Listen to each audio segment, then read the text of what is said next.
Olá pessoal, estamos de volta com a aula 3. Desta feita nós vamos trabalhar com a unidade 3, na qual temos como objetivo levar o aluno a observar as normas gerais que regem os institutos jurídicos do direito do trabalho e previdenciário, com vistas à sua aplicabilidade em âmbito prático e profissional.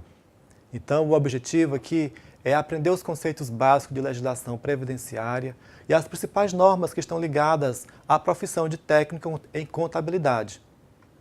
Veremos definição de previdência social, dos benefícios, de auxílio-doença e auxílio-acidente, a aposentadoria por invalidez, a pensão por morte, bem como a estabilidade do emprego. Iniciamos, portanto, com a definição de previdência social. Ela está prevista no artigo 6º da Constituição Federal de 88, elencadas ali junto com os direitos sociais. Nós temos ali o direito à saúde, à previdência social, à assistência aos desamparados, entre outros direitos.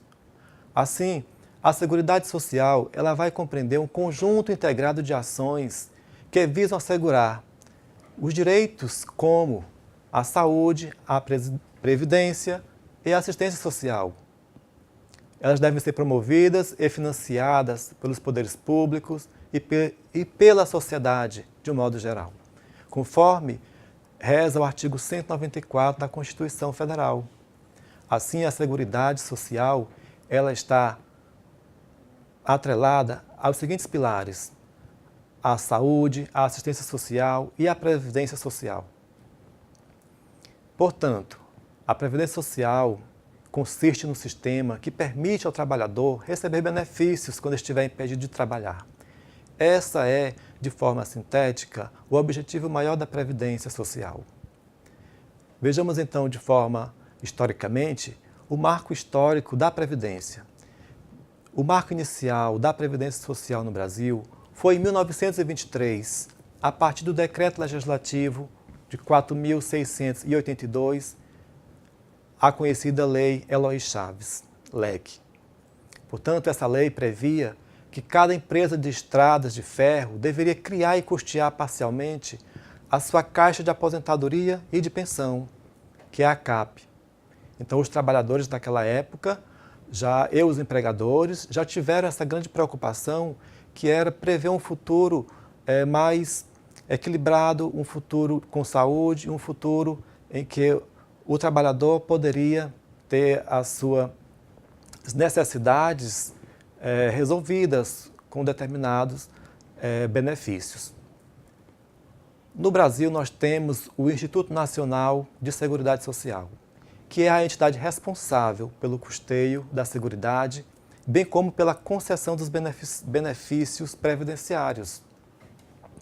Assim, a Previdência Social ela é organizada sob a forma de regime geral, onde tem um caráter contributivo e de filiação obrigatória. Sempre devem ser observados os critérios que preservem o equilíbrio financeiro e atuarial. Portanto, aquele que não participa dessa contribuição efetivamente, seja ela obrigatória ou facultativa, não merecerá ou não terá direito a nenhum benefício. Ela tem fundamentação legal na Constituição Federal de 88, bem como na Lei 8.212, de 24 de julho de 91, que é a Lei Orgânica da Seguridade Social, bem como na Lei 8.213, de 24 de julho de 91, que trata dos planos de benefício da Previdência Social e das outras providências. E também nós temos legislação como o Decreto 3.048, de 6 de maio de 99, que vai regulamentar a Previdência Social. É importante frisar os segurados da Previdência Social.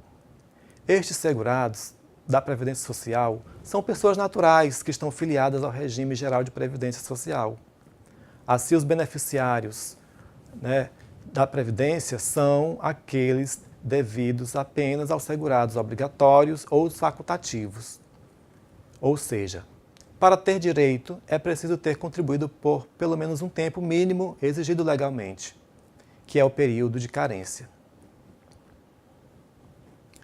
Os segurados da Previdência Social de forma compulsória é aquela pessoa física que exerce atividade remunerada, seja ela de forma efetiva ou eventual, seja de natureza urbana ou rural, conforme está expressa no artigo 9º do Decreto número 3.048, de 99. São segurados da Previdência Social todos aqueles previstos no artigo 11 da Lei número 8.213, de 91. Portanto, eles possuem vínculo com a Previdência Social. Assim, os segurados obrigatórios são todo aquele que deve contribuir compulsoriamente para a Seguridade Social com todos os direitos aos benefícios que lhe cabem. Portanto, aquele que contribui vai ter, por exemplo, os benefícios de aposentadoria, o benefício de pensão, o benefício de auxílios, acidente, os benefícios de salário família, o benefício de salário maternidade. É também considerado segurado aquela pessoa facultativa. É aquele segurado que faz a opção, né, de contribuir, não sendo empregado, não sendo vinculado a nenhuma norma jurídica de trabalho. Portanto, o segurado facultativo é aquele que não se enquadra em nenhuma situação que a lei o obrigue a se filiar ao regime geral de previdência social. É o caso, por exemplo, da dona de casa, do síndico, do estudante, do membro do conselho tutelar, do bolsista, inclusive do beneficiário de auxílio ao acidente. Estes são os segurados facultativos. No que diz respeito ao custeio, a essa contribuição da Seguridade Social, da Previdência Social, todos os trabalhadores devem contribuir mensalmente para o INSS. A cota limite é de 8%, 9% ou até 11% do seu salário. Para os empregadores, fica os encargos de 20%. Esse encargo de 20%, ele é advindo do total de sua folha de pagamento dos seus empregados. Assim, os benefícios, eles advêm de dois tipos de salários. O salário contribuição e do salário benefício, que são considerados índices que ajudam a calcular os benefícios que os trabalhadores irão receber. Assim, o salário contribuição é definido pela média dos últimos 15 anos de trabalho, ou seja, das 180 contribuições, e o salário benefício é aquele que consiste em 80% do salário de contribuição. Assim, o custeio da Seguridade Social vai ser realizado a partir de recursos advindos da União, dos estados, do Distrito Federal e dos municípios, bem como de empregadores e de entidade equiparada e de trabalhadores e demais segurados sobre todos os rendimentos. Assim, os benefícios previdenciários aos segurados estão previstos na Lei 8.213, de 91. Lá está disposto sobre os planos de previdência social e da outras providências e no Decreto 3.048, de 1999, que aprovou o regulamento da Previdência Social e da outras providências.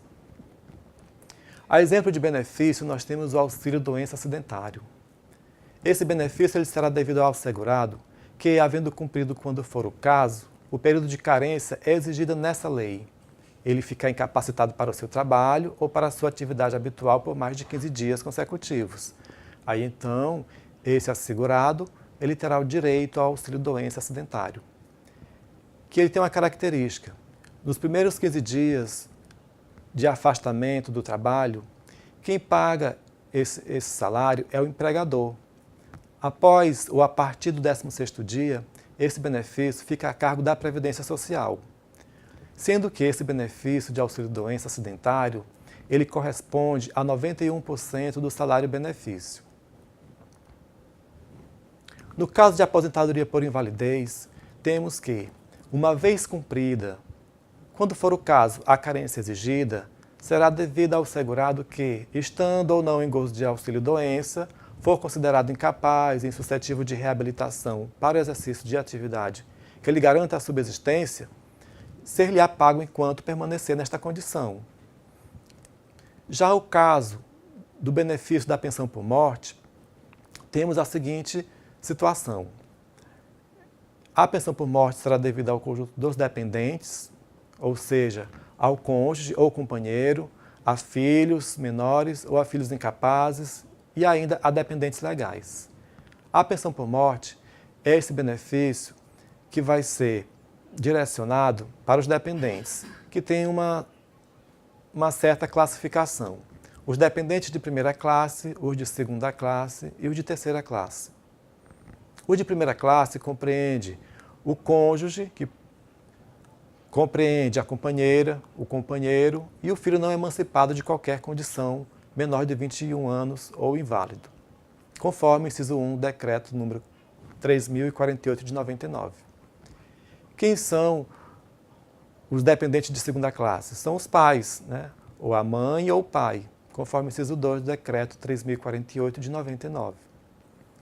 Já os dependentes de terceira classe vão ser estabelecidos da seguinte hipótese: faltando os de primeira e da segunda classe, né, na inexistência do irmão não emancipado de qualquer condição menor de 21 anos ou inválido, estes, portanto, serão os dependentes de terceira classe. O auxílio acidente.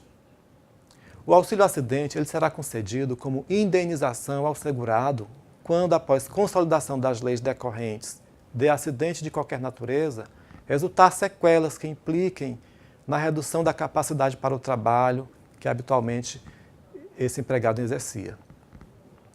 O auxílio acidente é um percentual de 50% do salário-benefício.